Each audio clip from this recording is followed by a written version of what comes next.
Penolakan terhadap rancangan Undang-Undang TNI atau RUU TNI semakin banyak bermunculan di berbagai media, termasuk media sosial. Revisi Undang-Undang TNI yang merupakan hak inisiatif DPR ini telah disetujui dalam sidang paripurna DPR RI pada tanggal 28 Februari 2025 untuk dimasukkan ke dalam program legislasi nasional atau Prolegnas Prioritas 2025.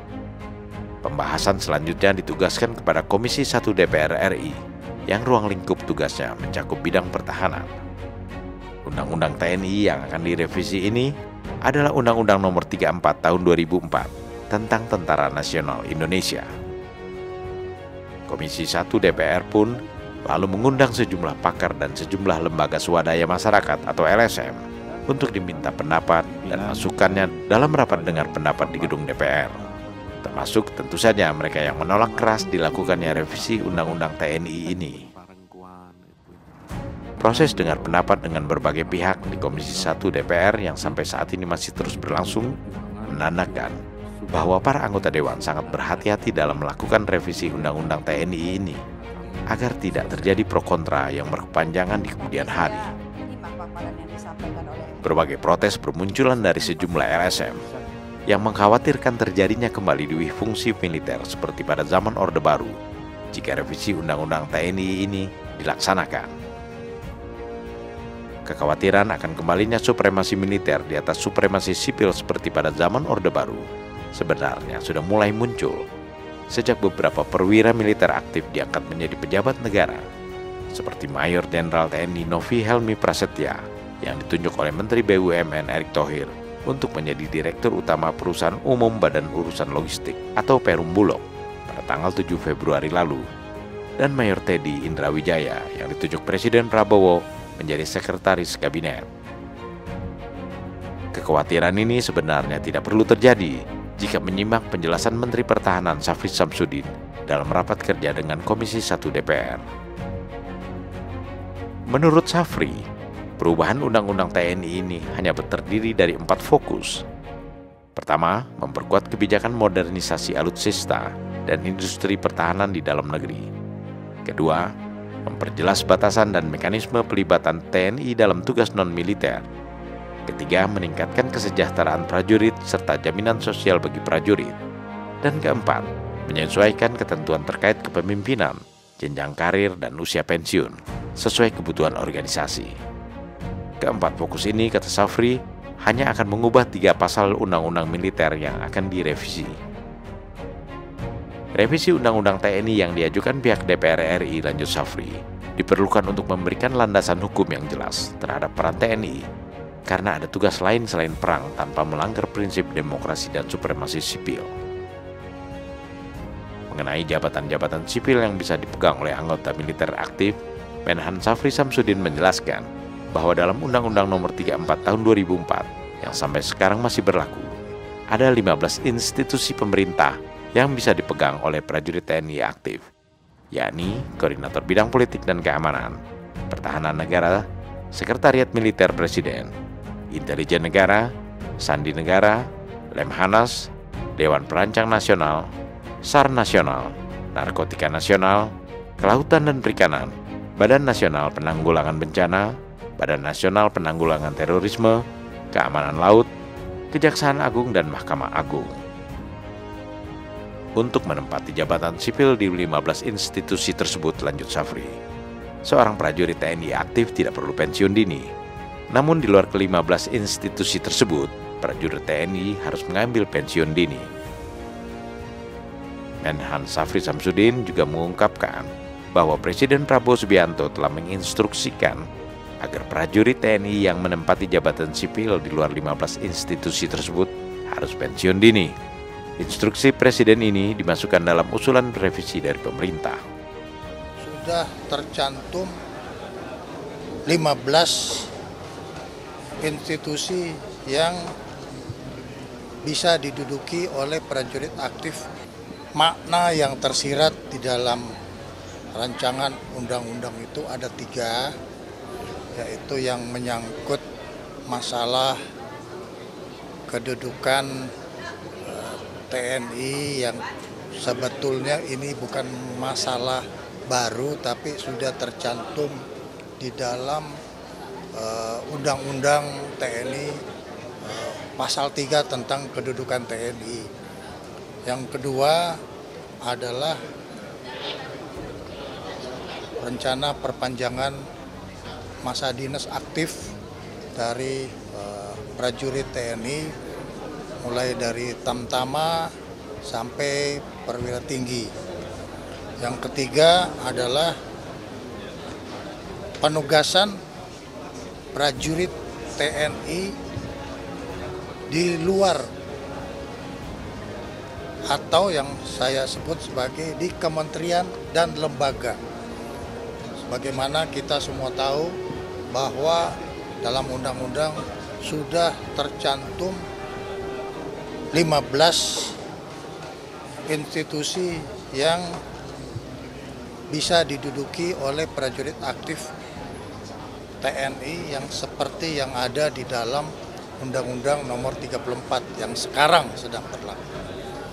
Sedangkan untuk revisinya ini Presiden Republik Indonesia selaku Panglima tertinggi juga telah memberikan petunjuk kepada Menteri Pertahanan untuk para prajurit TNI yang akan ditugaskan di kementerian dan lembaga itu harus pensiun, yang kita sebut pensiun dini. Setelah pensiun baru kita usulkan ke kementerian dan lembaga yang dimaksud. Tentunya sesuai dengan kapabilitas dan eligibilitas. Dengan kata lain harus terukur dan yang paling penting dia loyal kepada negara dan bangsa. Seperti halnya sebagai prajurit TNI aktif yang memegang teguh Sabta Marga dan Sumpah Prajurit. Ini akan dibahas di dalam Panja yang akan dipimpin sendiri oleh Ketua Komisi 1 DPR RI dan masing-masing Menteri Hukum juga menugaskan eselon 1-nya, sedangkan Menteri Keuangan juga menugaskan eselon 1-nya, Menteri Sesnek juga menugaskan eselon 1-nya, sedangkan Menteri Pertahanan menugaskan Sekjen Kementerian Pertahanan untuk memimpin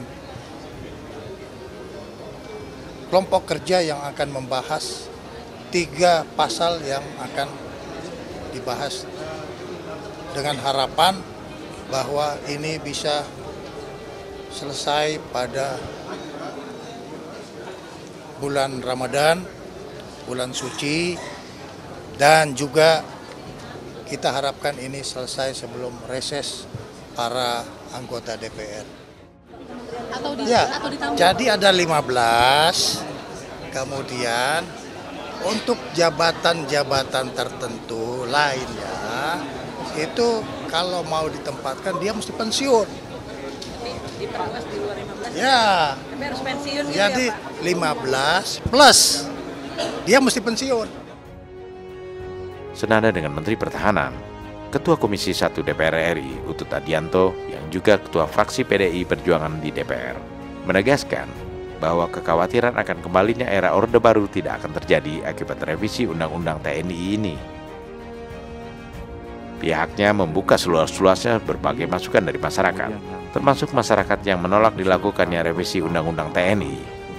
Untuk itu, Komisi 1 DPR RI mengundang sejumlah pihak, termasuk organisasi-organisasi sipil masyarakat, guna menyampaikan pendapatnya dalam rapat dengar pendapat yang diselenggarakannya. Dengan kata lain, semua pihak dilibatkan dalam pembahasan revisi Undang-Undang TNI.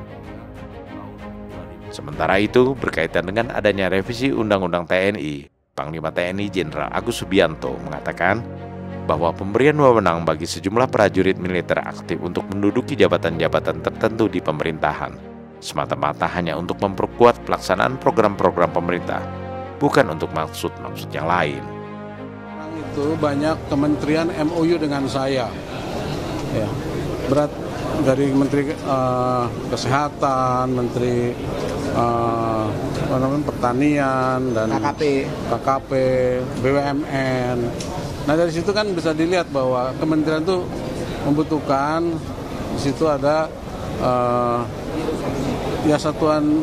membutuhkan satuan TNI, sehingga dibutuhkan ada jabatan di situ untuk supaya melancarkan tugas-tugas kementerian tersebut. Kita tuh berpikirnya kita untuk kemajuan NKRI, ya, untuk itu aja, untuk membantu program-program pemerintah, bukan untuk yang lain. Negara yang kuat adalah negara yang memiliki tentara yang kuat. Kalimat ini sering diungkapkan Prabowo Subianto, baik melalui berbagai pidatonya maupun melalui buku-buku yang telah ditulisnya, seperti Indonesia Menang dan Kepemimpinan Militer, catatan dari pengalaman Letnan Jenderal TNI Prabowo Subianto. Tentara Nasional Indonesia atau TNI adalah para patriot bangsa yang berasal dari rakyat. Tugasnya adalah untuk membela dan melindungi rakyat, baik dalam kondisi perang maupun dalam kondisi damai. Mereka merupakan prajurit-prajurit yang terlatih secara fisik dan mental, dan juga terlatih dalam kedisiplinan dan keorganisasian. Jadi sebenarnya adalah hal yang wajar jika kemampuan mereka juga dibutuhkan dalam menata institusi-institusi sipil di pemerintahan. Mereka sudah terbiasa menghadapi dan menjalankan tugas-tugas berat di berbagai bidang, termasuk menghadapi situasi-situasi yang krusial, seperti bencana alam dan bencana-bencana lainnya. Masih segar dalam ingatan kita, bagaimana prajurit TNI dengan sigap menangani wabah pandemi COVID-19 di bawah pimpinan almarhum Letnan Jenderal TNI Doni Monardo sebagai Ketua Gugus Tugas Percepatan Penanganan COVID-19. Almarhum Doni saat itu juga menjabat sebagai Kepala Badan Nasional Penanggulangan Bencana atau BNPB. Lalu Badan Nasional Pencarian dan Pertolongan atau Basarnas selalu dipimpin oleh perwira militer aktif hingga sekarang dan selalu sigap menangani korban-korban bencana di seluruh Indonesia. Tidak pernah ada protes saat prajurit TNI ini bergerak mengendalikan wabah dan bencana, dan sangat sedikit ucapan terima kasih yang disampaikan kepada mereka. Padahal di negara-negara lain, warga sipil yang berjumpa dengan tentara akan selalu mengatakan terima kasih untuk pengabdian Anda. Namun saat para prajurit militer ini diperbantukan di ranah-ranah sipil, protes pun bermunculan tanpa melihat lagi urgensinya, termasuk protes atas rencana memperpanjang masa dinas aktif dan usia pensiun para prajurit, seperti yang juga akan dibahas dalam revisi Undang-Undang TNI. Padahal ketika pemerintah memutuskan untuk memperpanjang masa dinas aparatur sipil negara atau ASN, tidak terdengar protes atas hal itu. Lalu masih ingatkah Anda siapa yang mencabut pagar-pagar bambu puluhan kilometer di pantai utara Jakarta? Dan siapa yang membuat sumur-sumur bor untuk masyarakat yang sering dilanda kekeringan? Mereka adalah para prajurit TNI.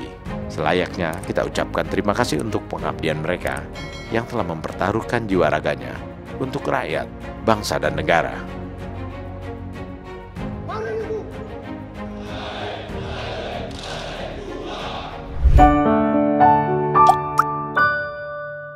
Men of our time.